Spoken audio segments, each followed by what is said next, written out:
नमस्कार साथियों, मैं डॉक्टर एसक्यूएल, लैप्रो एंडोस्कोपी एवं लेजर सर्जन। इस बार आज हम बात करेंगे फिशर इन एनो क्या होता है।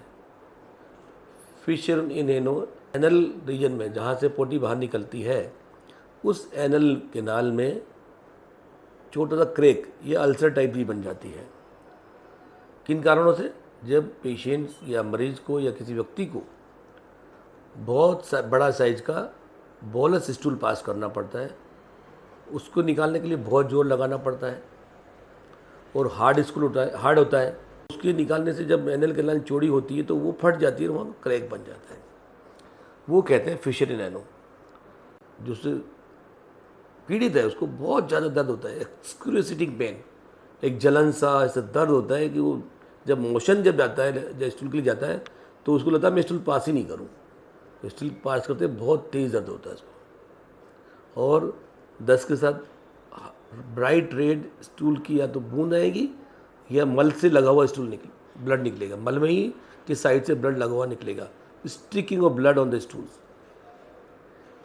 कभी धार भी लग सकती है, ज़्यादा पट गया अल्सर गहरा गाओगे तो धार की भी खून की निकल सकती है।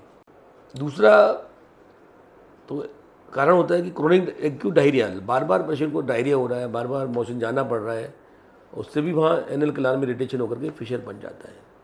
तो 80 to 90% केसेज में क्रॉनिक कॉन्स्टिपेशन और बोलस हार्ड स्टूल पास करने से फिशर होता है। लेकिन 10 to 20% केसेज में क्रॉनिक डायरिया, बार बार दस्त जाने से भी फिशर बन सकता है।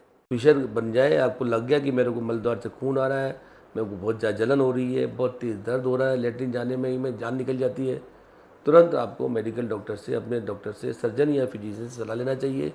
अपने पूरे सिम्टम्स को बताना चाहिए और हो सके तो उसका वीडियो बना लें ताकि फिजिशियन समझ जाएगा, कि डॉक्टर समझ जाएगा कि ये पाइल्स है कि फिशर है। फिर उसके पश्चात डॉक्टर्स के द्वारा जो आपको प्रिस्क्रिप्शन दिया गया है उन सब सलाहों का आपको पालन करना है। दवा खानी है वो मैं आपको सब बता दूंगा कि क्या क्या दवाई आपको खानी है।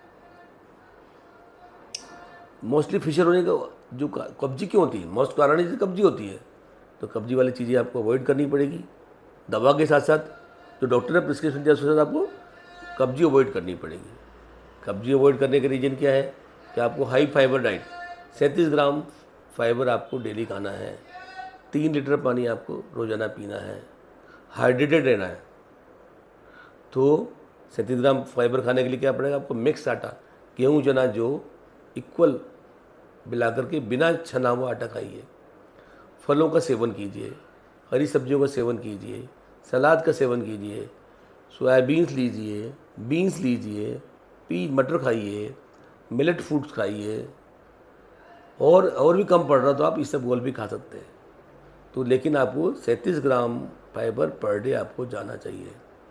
3 से 3.5 लीटर पानी ज़रूर पिए ताकि जब बल्क बनेगा वो सॉफ्ट हो जाएगा, मतलब नरम हो जाएगा, तो पास करने में आपको दिक्कत नहीं होगी।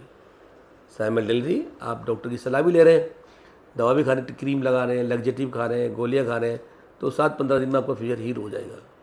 लेकिन अगर आपका फिशर 6 से 8 हफ्ते तक ठीक नहीं होता है, उस स्थिति में आपको ऑपरेशन कराना पड़ता है। ऑपरेशन उसका जो फिशर का ऑपरेशन होता है बताऊँगा किस विधि से किया जाता है। उसमें कई लेजर विधि है, ओपन सर्जरी है, 2-3 टेक्निक उसके अंदर होती है। तो उसका फिर ऑपरेशन 6 से 8 हफ्ते तक आपका फिशर मेडिकल ट्रीटमेंट के द्वारा ठीक न हो तो वो क्रॉनिक फिशर में बदल जाता है। ऐसी स्थिति में ऑपरेशन करना अति आवश्यक है।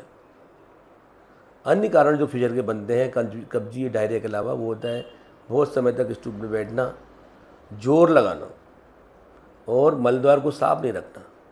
तो मल जाते समय ज़्यादा समय सीट पर ना बैठे, जोर न लगाएं और मल के स्थान को साफ रखें। अच्छे सॉफ्ट उससे वाटर से अच्छे से क्लीन करें। आप फ्लश करिए, उसको अच्छे से स्प्रिंकल करिए और एक टिश्यू पेपर या क्लॉथ लेकर वहाँ से क्लीन कर लीजिए ताकि मल वहाँ पे लगा हो नहीं रहे, नहीं तो वो इरिटेट करेगा, फिशर कर देगा आपको। तो ये रहे सावधानी जब मल करोगे, मल जाते हो तब। इसके अलावा आपको एक्सरसाइज करना चाहिए। एक्सरसाइज से आपकी 30 मिनट की एक्सरसाइज बहुत ज़रूरी है, वॉकिंग एंड एक्सरसाइज। इससे क्या आपका बॉडी की एक्टिविटी बढ़ेगी, आंतों की गति बढ़ेगी, हाइड्रेशन बढ़ेगा और आपका मल कॉन्स्टिपेशन आपकी ख़त्म हो जाएगा, कॉन्स्टिपेशन में आपका अवॉइड हो जाएगा। योगा प्राणायाम जरूर करें, हाई फाइबर डाइट लें, हाइड्रेशन रखें, इन सब तरह, और डाइट को ज़रूर अपने को टेलर करें, अपने हिसाब से टेलरिंग करें। ऐसा करोगे तो कोई नई चीज़ है कि आपका फिशर हो भी गया तो दवाइयों से ठीक हो जाएगा। और साथ में और चीज़ बात डॉक्टर को बताया, गर्म पानी सिकाई जरूर करना है।